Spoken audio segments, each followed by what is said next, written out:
पारा नंबर 1 सूरह अल-बकरा आयत नंबर 10। औज़ुबिल्लाहि मिनश्शैतानिर्रजीम बिस्मिल्लाहिर्रहमानिर्रहीम। मुनाफिकीन की ही आयतें चल रही हैं, आयत नंबर 8 से 8, 9 और अब ये 10।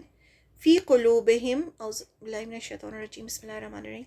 फ़ी क़ुलूबिहिम उनके दिलों में, अल्लाह ताला ख़बर दे रहे हैं कि उनके दिलों में मर्ज़ है, यानी उनके दिल बीमार हैं। फ़ज़ादहुमुल्लाहु मरदा, तो अल्लाह ताला ने उनके इस मर्ज़ को और बढ़ा दिया, इस बीमारी को उनको और बढ़ा दिया अल्लाह ने।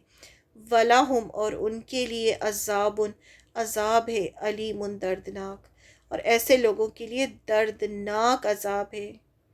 बेमा, बावजह उसके, जो कानू थे वो यकज़िबून, वो झूठ बोलते, कि उनके झूठ बोलने की वजह से अल्लाह ताला ने उनके दिलों का ये जो बीमारी थी मुनाफिकत की, उसको और बढ़ा दिया। यानी जो ऐसा काम करता है फिर उसको क्या सज़ा मिलती है कि उसकी ये जो बीमारी होती है, झूठ बोलना, धोखा देना, ये सब बढ़ती जाती है।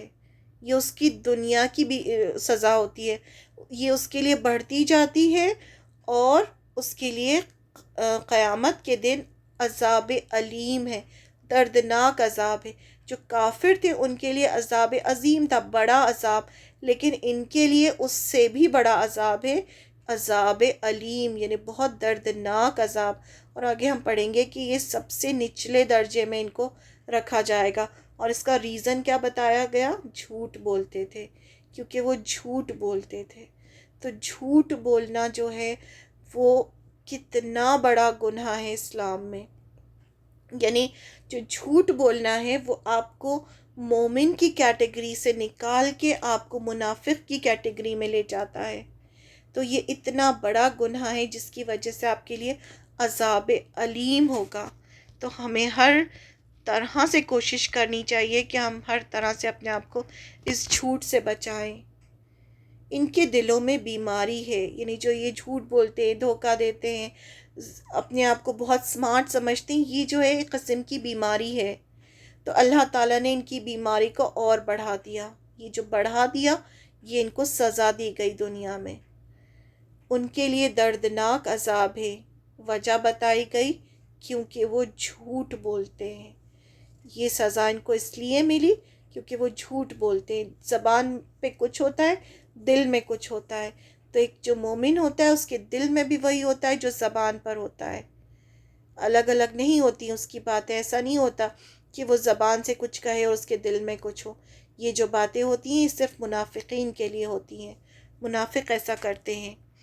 In their hearts is a disease of doubt and hypocrisy, इनके अंदर शक और मुनाफिकत की बीमारी है इनके दिलों में। And Allah has increased their disease, और अल्लाह ने उनकी बीमारी को बढ़ा दिया। A painful torment is theirs, उनके लिए दर्दनाक अजाब है। Because they used to tell lies, क्योंकि वो झूठ बोलते थे। अल्लाह ताला फरमाते हैं ये लोग ऐसा इसलिए करते हैं क्योंकि इनके दिलों में बीमारी है, मुनाफिकत है, अंदर कुछ बाहर कुछ, ऊपर से दीन में शक करते हैं। इनके दीन में शक होता है, पता नहीं अज़ाब क़ब्र होगा कि नहीं होगा, पता नहीं जन्नत होगी कि नहीं होगी, पता नहीं जहन्नम होगा कि नहीं होगा, मरने के बाद देखा जाएगा। अभी जो है हम बस उसी में जिएंगे। गैब पर, अल्लाह पर पता नहीं वो आमाल नामल लिखा भी जा रहा है कि नहीं लिखा जा रहा। ये सब क्यों होता है? क्योंकि उनके अंदर इल्म की कमी होती है, उनको दीन का इल्म नहीं होता, इस वजह से उनको ये सब चीज़ों पे यकीन नहीं होता। और ये जो लोग होते हैं बहुत दुनिया परस्त होते हैं, ये किसी भी किस्म से अपनी जो दुनिया है उसका नुकसान नहीं चाहते। ये चाहते हैं बस जो दिखाई दे रहा है उस पर यकीन करें। अब बहुत सारे लोग ऐसे होते हैं ना जो मुसलमान घरानों में पैदा तो हो जाते हैं क्योंकि वो बाय बर्थ मुसलमान है, लेकिन फिर उनके अंदर ईमान नहीं होता, और ये सब चीज़ें होती हैं। तो इन सब चीज़ों से बचना कितना ज़रूरी है। गैब पर, अल्लाह पर, आखरत पर इन्हें यकीन नहीं होता, तो इस वजह से इनको भी दुनिया में सज़ा दी गई और अल्लाह ताला ने इनकी बीमारी और बढ़ा दी। जब किसी बीमारी का इलाज नहीं किया जाता तो बीमारी बढ़ जाती है। ये भी अपने शक شبہات کا علاج نہیں کرتے۔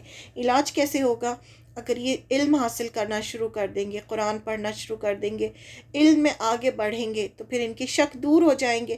جب ہمیں جب قرآن پہ یقین ہوگا کہ ہاں قرآن اللہ کی کتاب ہے، اور جب ہم بار بار قرآن میں آیتیں پڑھیں گے کہ ہاں جہنم ہے، جنت ہے، اور میدان حشر ہوگا، اور یہ سب ہوگا، اور اللہ کی ذات ہے اور فرشتے ہیں، یہ سب ہم بار بار بار بار پڑھیں گے، تو کیا ہوگا؟ شک ختم ہو جائے گا۔ شک جیسے ہی ختم ہوگا تو بیماری ٹھیک ہو جائے گی۔ لیکن جب اس کا علاج نہیں ہوگا تو کیا ہوگا؟ جب علم حاصل نہیں کیا جائے گا تو بیماری بڑھتی جائے گی، شک بڑھتا جائے گا۔ یہ بھی اپنے شک و شبہات کا علاج نہیں کرتے، دین کا علم حاصل نہیں کرتے، اسی شک میں زندگی بھر بھٹکتے رہتے ہیں، تو اللہ بھی ان کی بیماری کو اور بڑھا دیتے ہیں، اور ان کو بھٹکنے کے لیے چھوڑ دیتے ہیں، اور ان کے لیے دردناک عذاب ہے، کیونکہ یہ جھوٹ بولتے ہیں خود سے، اہل ایمان سے۔ جو دوسرے مسلمان ہیں ان سے بھی جھوٹ بولتے ہیں، اور اپنے آپ سے بھی جھوٹ بولتے ہیں۔ قرآن ایک مرر ہے جو ہم کو ہماری ہی برائیاں دکھاتا ہے۔ سب سے پہلی بات جو چھوڑنے کی کہی جا رہی ہے وہ جھوٹ ہے۔ آپ نے دیکھا ابھی جو آیتیں آ رہی ہیں اس میں سب سے پہلی بات جو اللہ تعالیٰ نے جس چیز کے بارے میں بہت دیدگی جتائی ہے وہ جھوٹ ہے، دھوکہ ہے۔ ایک مسلمان کے دل میں جو ہوتا ہے وہی اس کی زبان پر ہوتا ہے۔ وہ نہ کسی سے جھوٹ بول سکتا ہے اور نہ کبھی کسی کو دھوکہ دے سکتا ہے۔ اور جو دھوکہ دیتا ہے، جھوٹ بولتا ہے، وہ کون ہے؟ مسلمان نہیں ہو سکتا، پھر وہ منافق ہے۔ بیماری سے مراد کفر، نفاق، شک، شبہات کی بیماری ہے۔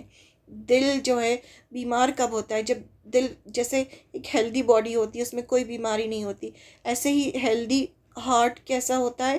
جس کے اندر جو بہت ہیلدی ہوتا ہے، جو سب اچھا سوچتا ہے، جس کو یقین ہوتا ہے، جس کے اندر ایمان ہوتا ہے۔